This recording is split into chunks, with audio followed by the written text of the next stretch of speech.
लालू जी से उम्मीद कर रहे थे। अभी तो 2 बेटा 2 बेटी को उन्होंने लॉन्च किया है। हमारी जो 5 बहनें छूट गई हैं, उन बहनों को कब वो लॉन्च कर रहे हैं ये तो बताएं। नमस्कार, मेरा नाम राजेश है और आपने देखना शुरू कर दिया है लाइव सिटीज। लोकसभा चुनाव का आगाज हो चुका है। अब जो चुनावी प्रचार वो जोर पकड़ेगा।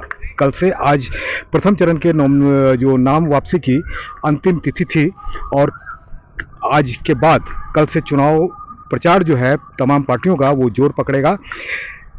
चुनाव प्रचार को लेकर, पहले चरण के चुनाव प्रचार को लेकर प्रधानमंत्री नरेंद्र मोदी ने भी चुनावी प्रचार की शुरुआत की है और इसकी शुरुआत उन्होंने जमुई जिले के खैरा प्रखंड क्षेत्र के जो सिंगारी टाड़ पड़ता है नरियाना पुल के पास, वहां से उसके मैदान से वो अपनी चुनावी यात्रा की शुरुआत करेंगे।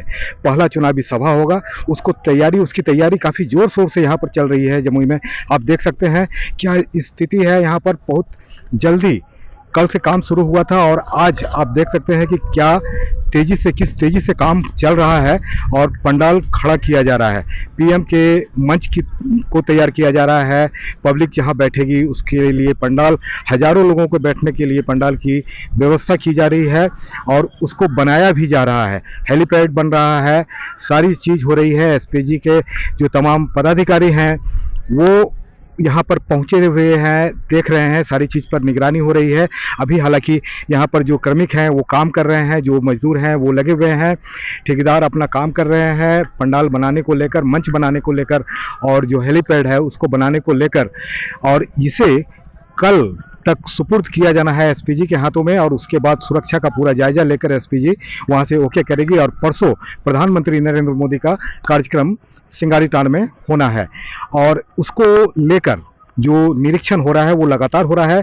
जिला प्रशासन लगातार निरीक्षण कर रही है, पुलिस प्रशासन लगातार निरीक्षण कर रही है और अब जो नेता हैं, एनडीए के नेतागण हैं, बिहार के जो नेता हैं वो आकर के निरीक्षण कर रहे हैं। आज उसी क्रम में बिहार के उप मुख्यमंत्री सम्राट चौधरी, विजय सिन्हा और उनके साथ चिराग पासवान खुद भी थे, मंत्री सुमित सिंह भी थे। उन लोगों ने वहां पर का जायजा लिया है जो सभा स्थल है कि कैसी तैयारियां चल रही है। वहां पर उन्होंने कुछ निर्देश भी दिए हैं और उसके बाद वहां से वो जमुई पहुंचे। जमुई में हेलीपैड जहां पर हेलीकॉप्टर उनका लगा था वहां पर पहुंचे हैं। पत्रकारों से बात करते हुए बहुत सारी बातें कही है उप मुख्यमंत्री और बिहार के मंत्री दोनों ने।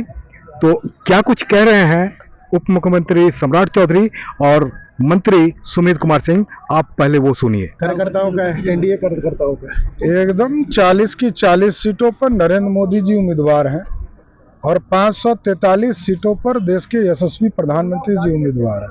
पूरा एनडीए आदरणीय प्रधानमंत्री जी के नेतृत्व में भारत में नई सरकार आदरणीय नरेंद्र मोदी जी के नेतृत्व में बनाना है। तो 400 पार करने के लिए बिहार के लोगों से भी आग्रह करने आए, निवेदन करने आ रहे हैं प्रधानमंत्री जी कि हमको मतदान देकर जो हमने काम किया है उस और आपके जो संकल्प थे उसको पूरा किया है, इसकी बात अपने वो रखने आ रहे हैं। सम्राट जी, रोहिणी आचार्य ने सारण से उम्मीदवारी की है और उन्होंने कहा कि सिंगापुर में रह के हम बीजेपी के नाक को दम किए हुए थे, अब तो बिहार आ गए हैं, बिहार की जनता मेरे साथ है। कि हम लोग तो लालू जी से उम्मीद कर रहे थे। अभी तो 2 बेटा 2 बेटी को उन्होंने लॉन्च किया है। हमारी जो 5 बहनें छूट गई हैं, उन बहनों को कब वो लॉन्च कर रहे हैं ये तो बताएं। अच्छा सम्राट जी, एक आखिरी सवाल है कि मुख्तार अब्बास, ये मुख्तार अंसारी के परिजनों से ओवैसी और समाजवादी पार्टी के लोग मिलने जा रहे हैं और वो कह रहे हैं कि ये तो गरीबों के मसीहा थे।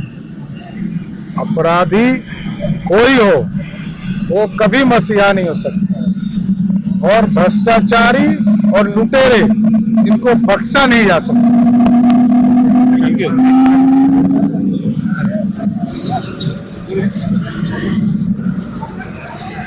प्रधानमंत्री तुम भी ले लो। नरेंद्र मोदी की चुनावी सभा होनी है और उसको लेकर एनडीए कार्यकर्ताओं के साथ बैठक हुई, उसमें आप भी शामिल हुए थे, जो उप मुख्यमंत्री शामिल हुए, सांसद भी शामिल हुए। क्या बातें आई सामने और किस तरह से आज आपने क्या आह्वान किया और किस तरह से एनडीए प्रत्याशी को जिताने के लिए आप लोगों ने काम किया, क्या? देखिए, इस बार जो लोकसभा हो रहा है उसमें हम लोगों की तैयारी है, जो आदरणीय प्रधानमंत्री जी ने जो घोषणा किया है अब की बार 400 पार, तो हमें लगता है कि प्रधानमंत्री जी को अपनी शक्ति का अंदाजा नहीं है। जिस तरह बजरंगबली को अपनी शक्ति का एहसास नहीं था, उनको एहसास कराया जाता था, हमें लगता है कि इस बार वो 400 नहीं 450 पार होंगे। और जो परसों जो उनका कार्यक्रम होना है 4 तारीख को, उस 4 तारीख का जो कार्यक्रम है, हमें याद है कि पिछली बार 2 अप्रैल को जब 2019 में अपने लोकसभा का जब कार्यक्रम उन्होंने पहले दिन जमुई में किया था, उसमें जमुई में इतनी अप्रत्याशित भीड़ हुई थी कि उन्होंने अपने सोशल मीडिया से उसको ट्वीट किया था कि जमुई के कार्यक्रम को। और इस बार फिर से हम लोग प्रयासरत हैं कि इस बार उससे अधिक भीड़ हो, ताकि फिर से पूरे 5 साल तक उसी ट्वीट को, जमुई के फोटो को, वो अपने तस्वीर को अपने सोशल मीडिया पे लगाएं। आप भी कमान संभाल लिए हैं, अगर कहा जाए तो चुनावी कमान आकर यहाँ पर, जहाँ के आप विधायक रहे हैं, क्या उम्मीद है, किस तरह का और कहाँ रहेगा इंडी अलायंस का कैंडिडेट? देखिए, बिहार में मार्जिन वोट से, एक लार्जेस्ट वोट जिसको कहा जाता है, लार्जेस्ट मार्जिन वोट से जीतने वाले सांसद रामविलास जी रहे हैं।